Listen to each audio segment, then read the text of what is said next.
성경 봉독하겠습니다. 고린도전서 10장입니다. 31절부터 33절까지 말씀 함께 합독하시겠습니다. 31절의 말씀부터 합독하십니다. 그런즉 너희가 먹든지 마시든지 무엇을 하든지 다 하나님의 영광을 위하여 하라. 유대인에게나 헬라인에게나 하나님의 교회에나 거치는 자가 되지 말고 나와 같이 모든 일에 모든 사람을 기쁘게 하여 자신의 유익을 구하지 아니하고 많은 사람의 유익을 구하여 그들로 구원을 받게 하라. 아멘. 하나님의 영광을 위하여 삽시다는 주제로 말씀을 드리겠습니다. 인사하겠습니다. 할렐루야. 아멘. 옆분과 하나님의 영광을 위해 삽시다 그렇게 인사하시겠습니다. 살기 싫은 사람 인사 안 하셔도 됩니다. 내일 모레가 음력으로 설입니다. 또 한 해가 새롭게 시작이 됩니다. 설날 이틀 남았지만 또다시 한번 여러분 옆에 있는 분들 위해서 한번 다시 축복해 주시기를 바랍니다. 새해 하나님의 복으로 가득하시기를 기원합니다. 복 받기를 싫어하시는 분들 인사 안 하셔도 됩니다. 그죠? 이 설날, 그죠? 이 어떤 날인지 학자들에 보면 여러 가지 견해들이 있습니다. 그 중에 하나를 말씀을 드리면 설날의 설자가 설레다에서 나왔다고 합니다. 새해라고 하는 시간, 또 새해라고 하는 새일들이 사람의 가슴을 설레게 한다. 그래서 설날은 설레게 하는 날이다. 이렇게 뜻이 있다고 합니다. 올 한 해 여러분을 설레게 하는 많은 일들이 일어나시기를 주님의 이름으로 축복합니다. 무엇보다 하나님의 마음을 설레게 하는 일, 하나님의 영광을 위해서 여러분 멋지게 살아가시기를 주님의 이름으로 축복합니다. 미국 조지아대를 전체 수석으로 졸업한 한 여학생이 있습니다. 이름은 장시온입니다. 조지아 대학교 강당에 3만 명의 졸업생들과 학부모들이 모였습니다. 교육학을 전공한 이 장시온 씨가 4.0 만점에 4.0을 받았습니다. 만점을 받아서 학생들을 대표로 이제 상장을 받게 되는 그러한 시간이었습니다.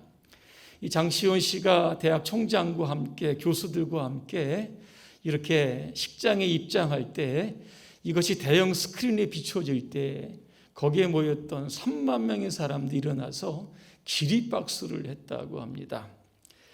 이 조지아대는 특별한 전통이 있다고 합니다. 졸업식 때 쓰는 이 학사모행을 자기가 마음대로 꾸밀 수 있도록 그렇게 했다고 합니다. 그런데 이 여자 청년은 그 학사모에다가 하나님의 영광 이렇게 큰 글씨를 붙이고 들어갔다고 합니다. 이 장시원 씨는 인천의 송도에 있는 개척교회 목사의 큰딸입니다. 초등학교 4학년 때 아버지를 따라 지방 집회에 가서 예수님을 만나게 됩니다. 아버지는 딸에게 더 큰 세상을 보여주기 위해서 해외로 부흥회를 가는데 이 딸을 데리고 가게 됩니다. 그때 딸이 큰 세상을 보며 사는 이야기가 아버지 저 이곳에 남겠습니다. 이곳에서 하나님의 영광을 돌리며 살겠습니다. 그래서 아버지가 홀로 귀국을 하게 되고 딸만 혼자 남겨두게 되었습니다. 이 딸이 과연 잘할 수 있을까 많은 걱정을 했다고 합니다. 그런데 이 장시원 씨는 이 조지아대 들어갈 때 전액 4년 장학생으로 들어가게 되었고 또 졸업할 때도 전체 수석으로 졸업하게 됐다는 겁니다. 이 장시원 씨의 장래 희망이 있다고 합니다. 사모가 되는 것이라고 합니다. 목회자의 아내가 되어서 불신자들 열심히 전도하고 양육하는 것, 그게 내 희망이다 그렇게 이야기합니다.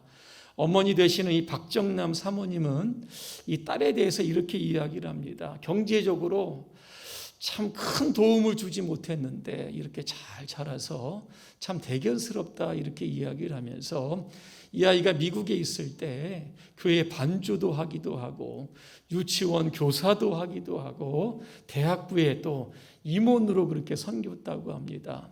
이 아이는 언제든지 하나님의 영광을 위하여 사용될 준비가 되어 있는 아이였다. 그렇게 이야기하고 있습니다. 우리 속담에 이런 얘기가 있습니다. 첫 단추를 잘 끼워야 된다 그랬습니다. 한 해의 새로운 시작, 학업의 시작, 사업의 시작, 하나님의 영광이라고 하는 이 첫 단추를 여러분 잘 끼고 시작하시길 바랍니다. 그러면 하나님께서 저와 여러분의 앞날을 여러분 축복해 주실 겁니다. 이 히브리어로 영광이라고 하는 단어가 카바드라고 하는 단어입니다. 이 뜻은 세 가지 뜻이 있습니다.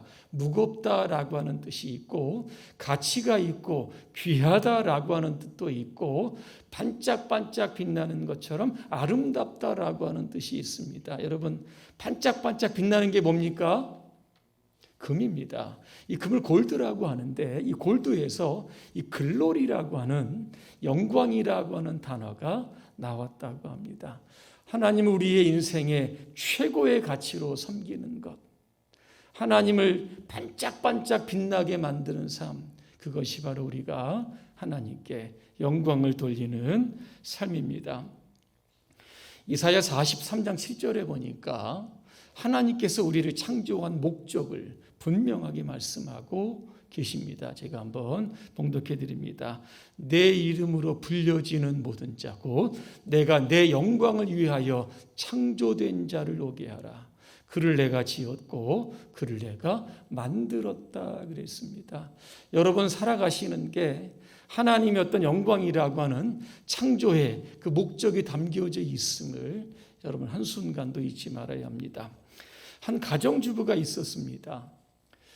그런데 이제 결혼 생활에 조금씩 회의가 느껴지기 시작을 하는 겁니다. 맨날 여자로 태어나서 밥해야죠. 빨래해야죠.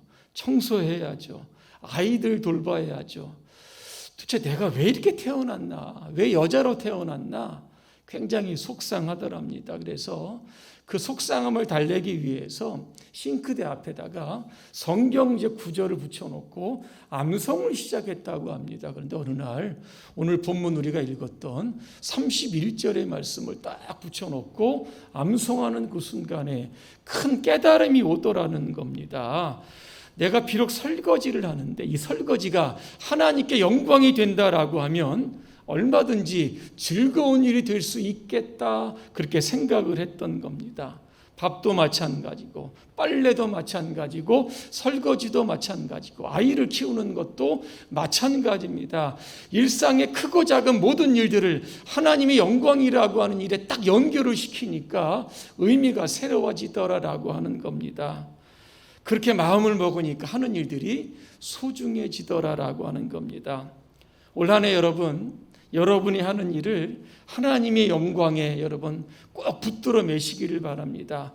그러면 그 일이 거룩한 일이 되는 것이고 그 일이 하나님의 일을 위한 일이 되는 것이고 그것이 하나님께 영광을 돌리는 일이 됨을 여러분 꼭 기억하시기를 바랍니다.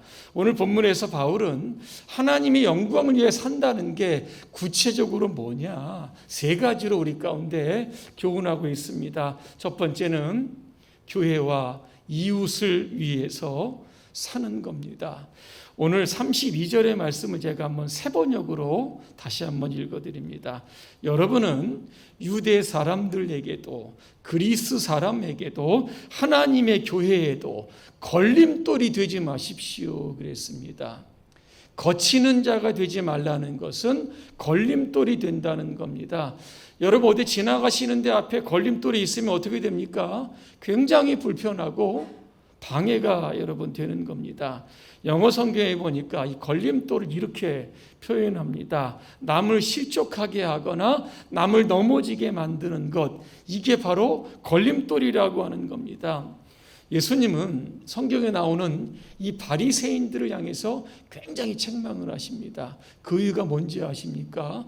사람을 실족하게 하고 넘어지는 일에 가장 앞장섰던 사람이 바로 바리새인들입니다. 마태복음 18장 6절입니다. 제가 한번 읽어드립니다. 나를 믿는 이 작은 사람 가운데서 하나라도 걸려 넘어지게 하는 사람은 누구라도 차라리 그 목에 큰 맷돌을 달고 깊은 바다에 빠지는 것이 나으니라, 그렇게 말씀하고 있는 겁니다. 그러면 누구에게 구체적으로 걸림돌이 되지 말아야 합니까? 32절에 보니까 세 부류의 사람이 나옵니다. 첫 번째는 유대인입니다. 바울은 유대인으로 있다가 예수 만난 이후에 기독교로 개종을 했던 사람입니다. 그렇다라고 하면 유대인은 누구일까? 나와 종교가 다른 사람들입니다. 그들을 대할 때 무시하지 말고 그들을 존중해 줄 것을 말씀해 주고 있는 겁니다. 또 하나 헬라인이 나옵니다. 당시 헬라인들은 지식인이었습니다. 철학자였고 도덕과 윤리를 굉장히 중시하는 사람들입니다. 혹시 우리 주변에 세상적인 지식으로 기독교 신앙을 폄훼하는 사람이 있다라고 할지라도 여러분, 그들과 싸우거나 심한 다툼을 하지 마시기를 바랍니다. 그들도 구원받아야 될 하나님의 백성임을 여러분 기억하시고 긍휼의 마음으로 그들과 여러분 바라보시기를 바랍니다. 또 하나는 하나님의 교회 안에서 거치는 자가 되지 말라 그랬습니다. 하나님의 교회, 믿는 성도들을 이야기하고 있습니다. 교회를 어지럽게 하거나 함께 예수 그리스도를 주로 고백하는 우리 형제 자매들 가운데 서로에게 상처와 아픔을 주는 그런 일은 없도록 해야 된다는 겁니다.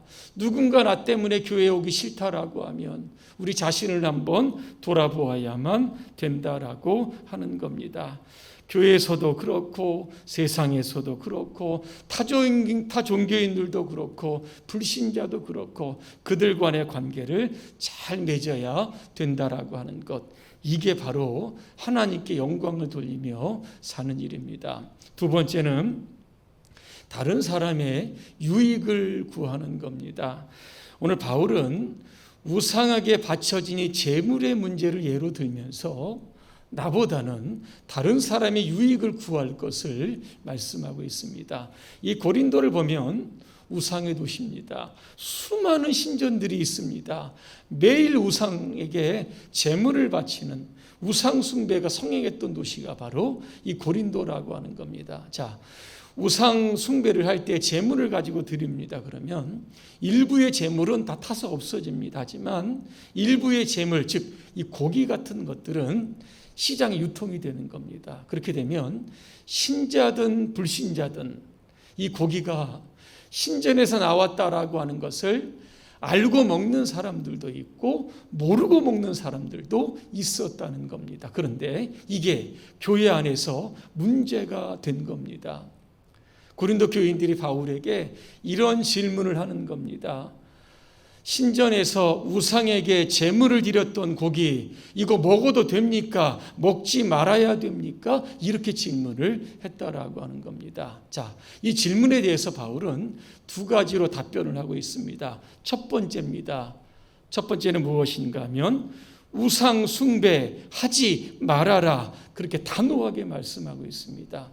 그러면서 그 근거를 고린도전서 10장 20절에서 이렇게 말씀합니다. 무릇 이방인이 제사하는 것은 귀신에게 하는 것이요 하나님께 하는 것이 아니니 나는 너희가 귀신과 교제하는 자가 되기를 원하지 아니한다, 그렇게 말씀하고 있습니다.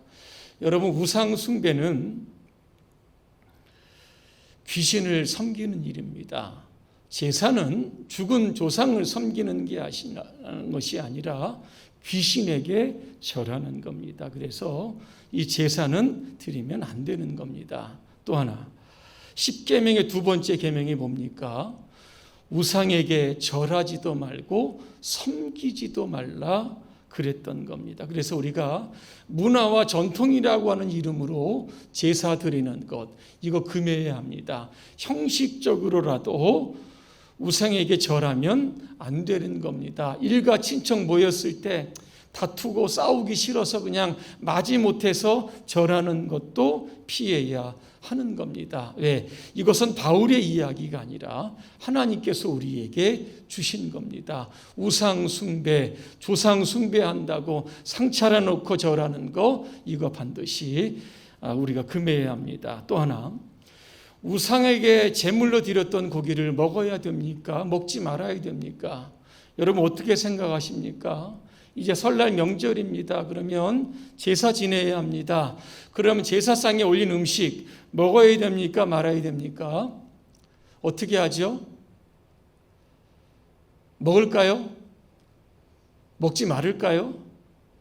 굶을까요? 오늘 바울은 이야기합니다. 먹어도 된다 그랬습니다. 자, 그 근거를 고린도전서 8장 4절에서 이렇게 말합니다.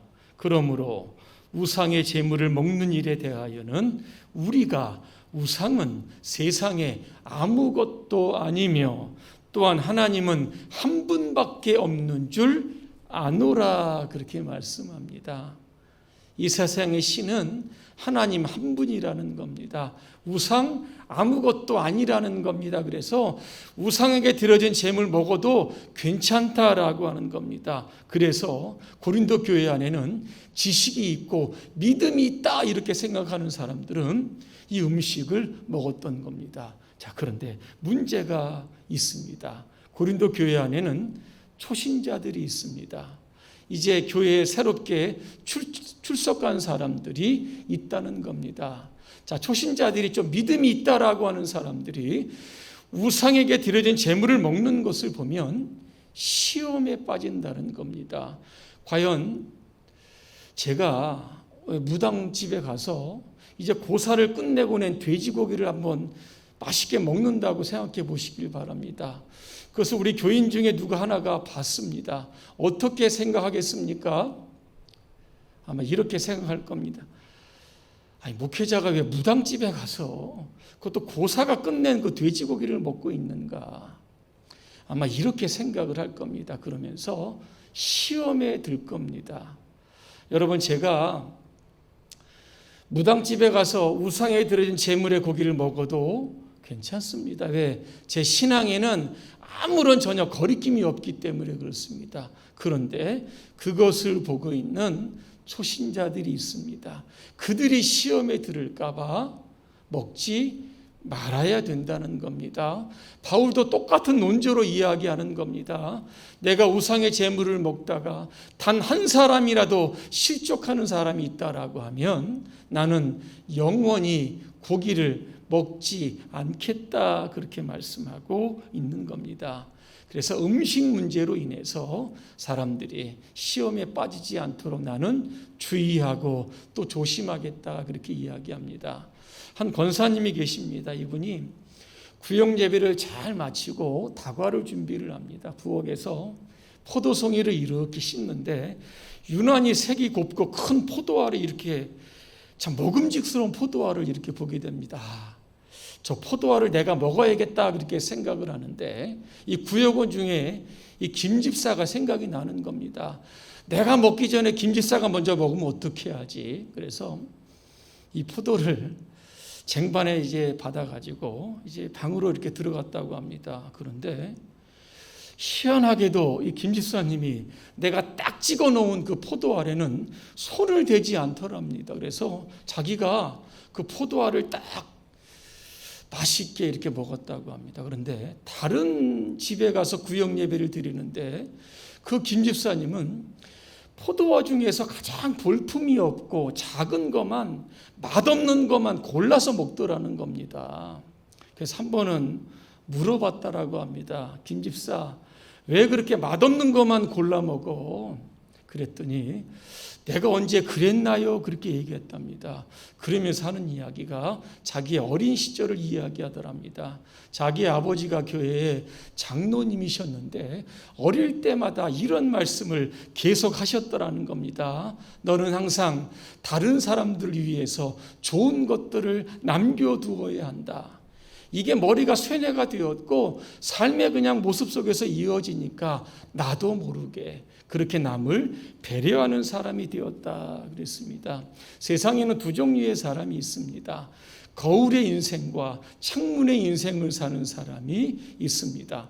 거울도 그렇고 창문도 그렇고 재료가 다 유리입니다. 하지만 이 거울은 이 뒷판이 수은으로 처리가 되어서 거울을 통해서 바깥은 볼 수 없습니다. 언제나 거울을 통해서 자신을 보게 되는 겁니다. 나를 보게 되고 나를 위해 살아가게 되고 그러다 보니까 사람이 자꾸 이기적으로 변하게 되는 겁니다. 그런데 창문을 통해서 여러분 세상을 바라보시기를 바랍니다. 자신은 보이지 않습니다. 세상이 보이고 이웃들이 보이게 되는 겁니다. 하나님의 영광을 위해 살아가는 것 여러분 간단합니다. 나보다 다른 사람을 위해서 이타적으로 살아가는 겁니다. 내 유익이 아니라 다른 사람의 유익을 위해서 살아가는 겁니다. 내 신앙을 위하여 살아가는 것이 아니라 나보다 신앙이 좀 약한 사람들을 위해서 내가 조금씩 양보하고 절제하고 살아가는 겁니다. 내가 마음껏 할 수 있는 자유가 있지만 그 자유를 절제하고 또 절제하면서 또 다른 누군가의 유익을 위해서 도움을 주기 위해서 살아가는 것, 이게 바로 하나님의 영광을 위해서 살아가는 겁니다. 마지막 세 번째입니다. 하나님의 영광을 위해 살아가는 것은 전도하는 겁니다. 오늘 33절에 보니까 그들로 구원을 받게 하라 그랬습니다. 그들이 누구겠습니까? 제가 위에서 말했던 세 부류의 사람들입니다. 여러분, 한 영혼을 구원하는 것, 하나님이 가장 기뻐하시는 것이고 우리가 이 땅에서 궁극적으로 이루어야 할 사명과도 같은 말씀입니다. 그래서 바울은 이런 이야기를 합니다. 내가 전도하는 거 이거 부득불 자랑할 일이 아니라고 했습니다. 그런데 내가 전도하지 않으면 나에게 화가 미칠 것 같다. 그런 마음을 가지고 주야로 전도하게 됩니다. 그러면서 우리에게 말합니다. 때를 얻든지 못 얻든지 부지런히 복음을 전하라고 하는 겁니다. 한국의 기독교인들이 이 제사 때문에 참 많은 고민이 있습니다. 제사 지내는 것이 부담이 되어서 명절에 집안 어르신들을 찾아뵙지 않거나 아니면 친척들과 교류를 아주 끊으시는 분들도 있습니다. 그런데 이것은 옳지 않은 방법입니다.